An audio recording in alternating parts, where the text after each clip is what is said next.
Thank you, and hello everyone. Thanks for joining us today. I am Echo. I'm a senior student at the Village Zendo, and happy spring. It seems like an extraordinarily long winter this year, and I remember the first spring that I moved to the north. I'm in the south now, but when I moved to the north from the south, I called my mother and said, "Oh my gosh, this is the most beautiful spring ever." And she said, "Oh dear," she said, "when you live in the north, every spring is the most beautiful spring ever." And I just wish every day we could see spring as the most beautiful ever, because truly it is. So when you're working on a Dharma talk, there are always lots of ways to go. I have found a passage I wanted to share with you this morning to start. And it's by writer Louise Erdrich.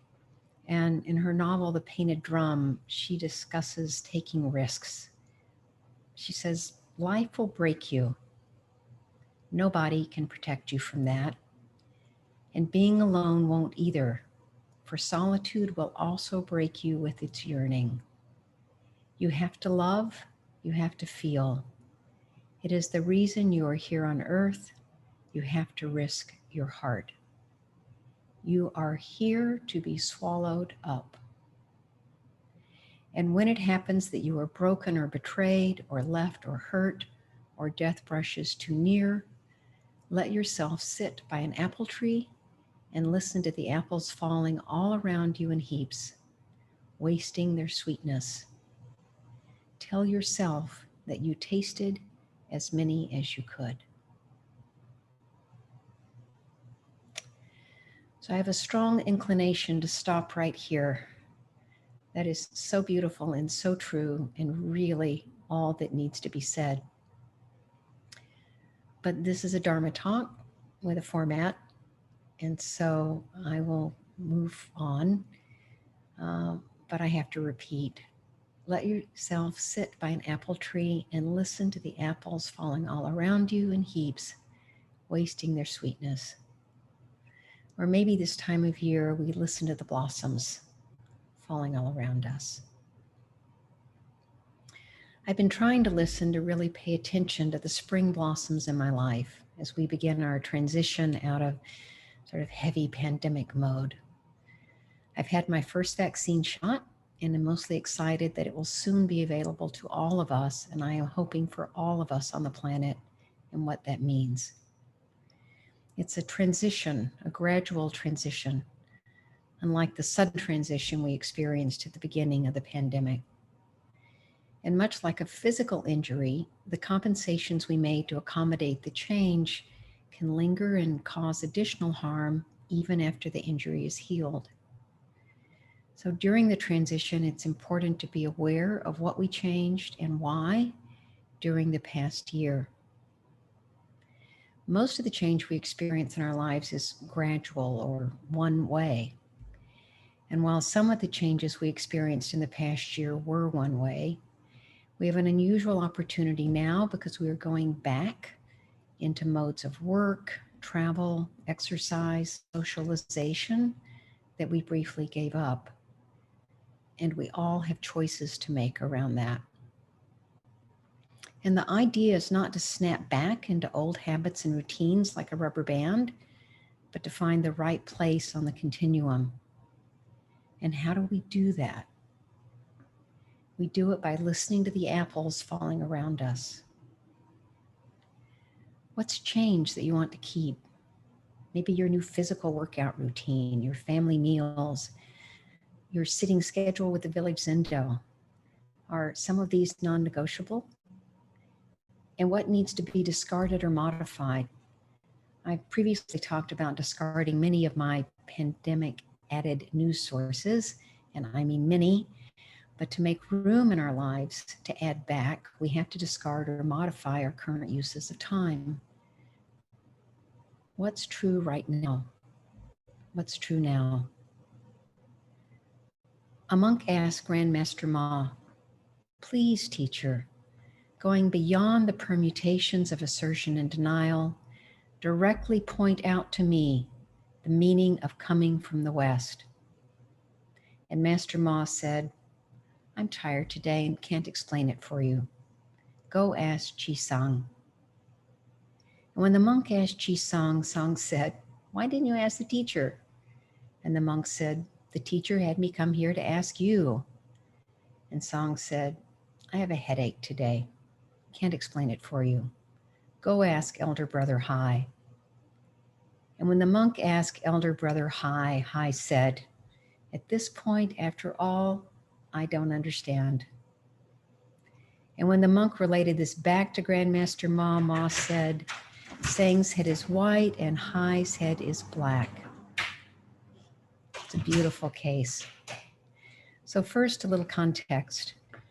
Permutations of assertions and denial, that's quite a phrase.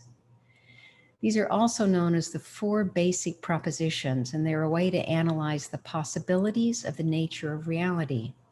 It exists, it doesn't exist, then neither. It neither exists nor exists, and then both. It both exists and doesn't exist. And the permutations are all the various ways you can take up each of these. But this monk, this questioning monk, she wants to go beyond analysis, beyond the permutations. She is asking about the heart of the matter. Please point me directly to the meaning of Buddhism.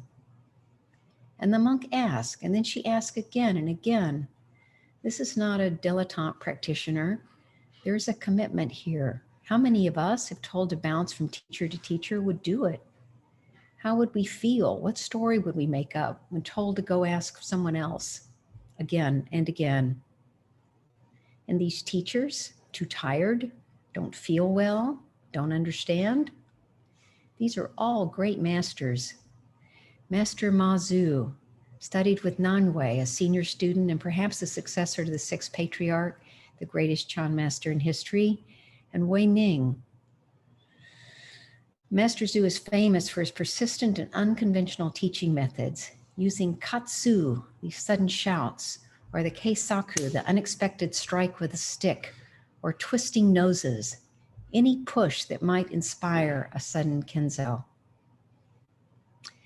An elder brother, Hai, had his nose twisted by Mazu, and long story short, when asked later by Mazu, is there anything special about yesterday that you noticed? Hai responded, today my nose doesn't hurt anymore. And Mazu replied, then you really understand what happened yesterday. So the monk asks and is told, I'm too tired, go ask someone else. Well, that would snap me out of any stink of Zen. What teacher, never mind a great master, is supposed to say that to me? I bring my expectation to the encounter, but it happens again and again. And yet this really is what we do. We meet with our teachers and we ask our question.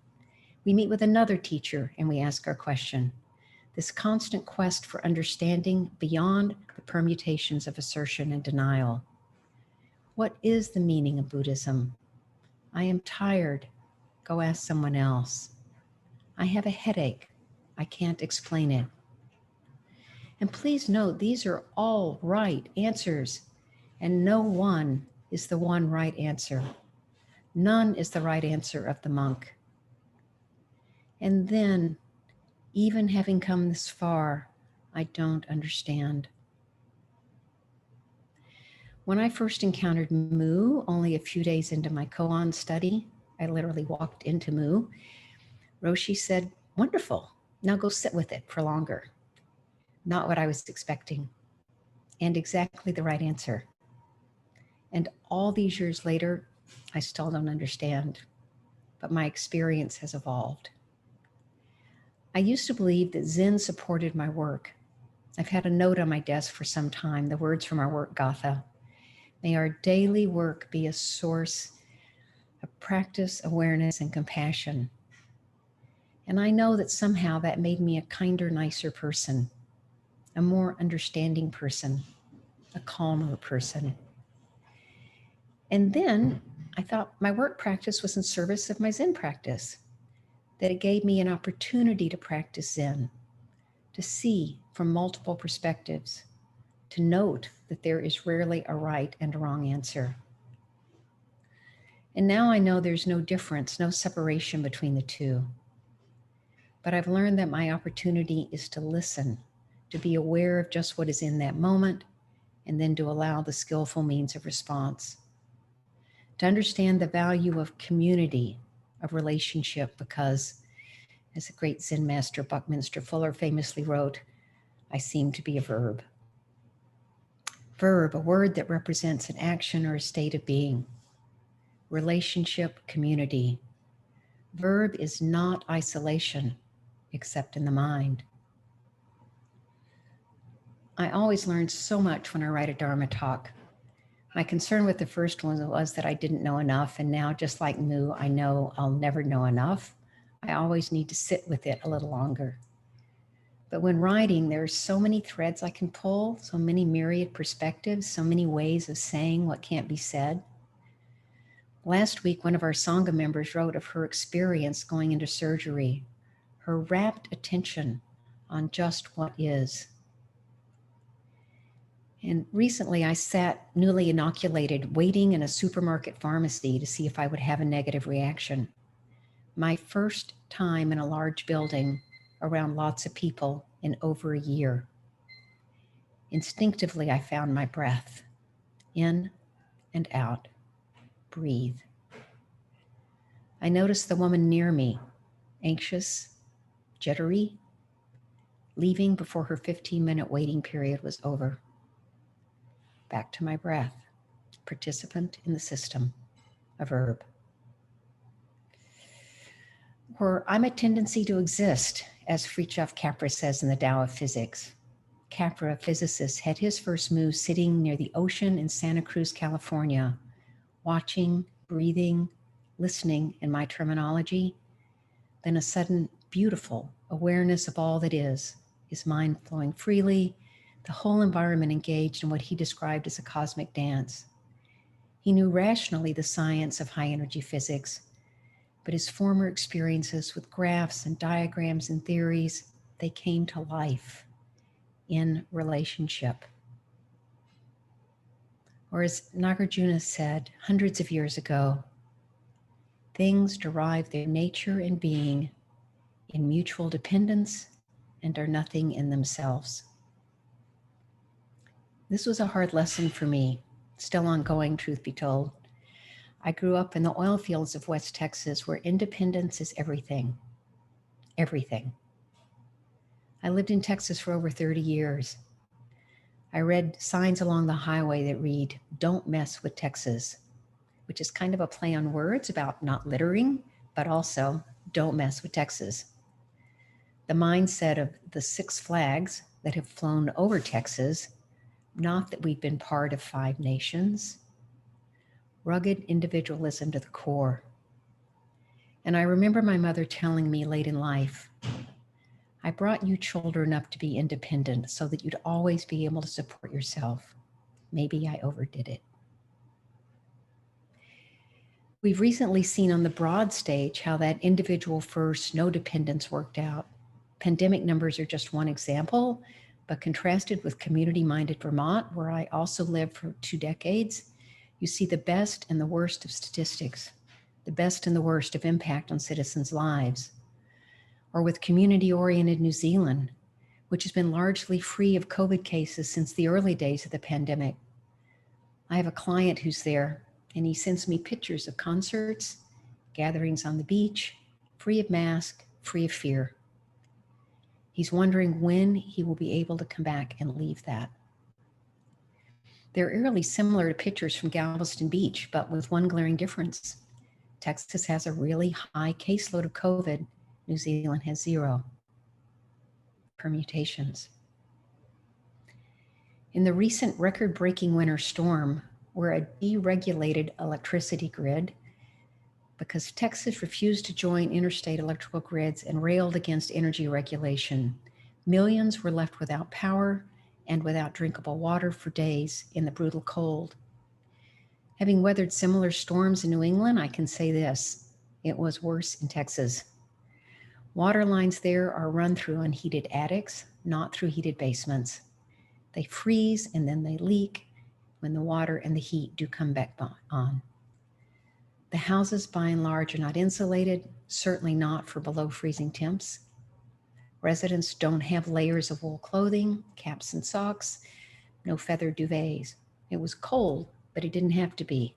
In the late 90s, Texas embarked, according to the New York Times, on the nation's most extensive experience in electrical deregulation, giving control of the state's entire electrical delivery system to a market-based patchwork of private generators, transmission companies, and energy retailers. Other states, like California and Maryland, they also made forays into deregulation, but no state went as far as Texas because it turned over the keys to the free market. It also isolated itself from the national grid, limiting the state's power to import power when its own generators were foundering. It can be hard to give up such notions of independence, even when confronted with harsh reality. The problem is it can permeate every part of our mind, creating an inability to see ourselves as part of the larger whole, part of the community. Community doesn't have to mean losing anything. It means gaining. It means seeing your best self-interest aligned with the best interest of others. But beyond permutations, my sister's house, which was flooded, most of Houston was flooded in Hurricane Harvey a few years ago. And her house, which had not been flooded in the 50 years it was standing, flooded severely. No electricity, just surrounded by devastation, everything she owned. And there was a knock at her door and her boss showed up on her doorstep. And he said, "I'm staying until we have this fixed." And they pulled out together all of the sheetrock that was rotting and wet in the house. They pulled up the floorboards. They got the decay outside. And then they went to all of the houses of all of their team, and they did exactly the same thing. Beyond permutations. And so we transition with or without a pandemic. We have choices to make. We must listen to the apples falling around us. And then we can refrain from activity that goes against the grain of things, or from the Mazu, non-action does not mean doing nothing and keeping silent. Let everyone be allowed to do what it naturally does, so its nature will be satisfied. So that its nature will be satisfied. The idea is not to snap back into the old habits and routines like the rubber band, but to find the right place on the continuum, the skillful place. And how do we do that? We start by listening to the apples falling around us. The first choice is to listen. For most of us, that's a commitment to keep asking the question, as the monk did in the koan, to keep sitting in zazen, to listen with a community mindset. What's changed? What is useful? What needs to be discarded or modified? What is true right now? Of course, on one level, this is all permutations and assertions of denial. Better if instead we simply say, "I have a headache, I'm tired today," or "You have to love, you have to feel. It is the reason you are here on earth. You have to risk your heart. You are here to be swallowed up."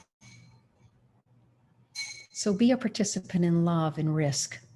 Hear the apples falling and taste as many as you can. What possibilities open? Thank you.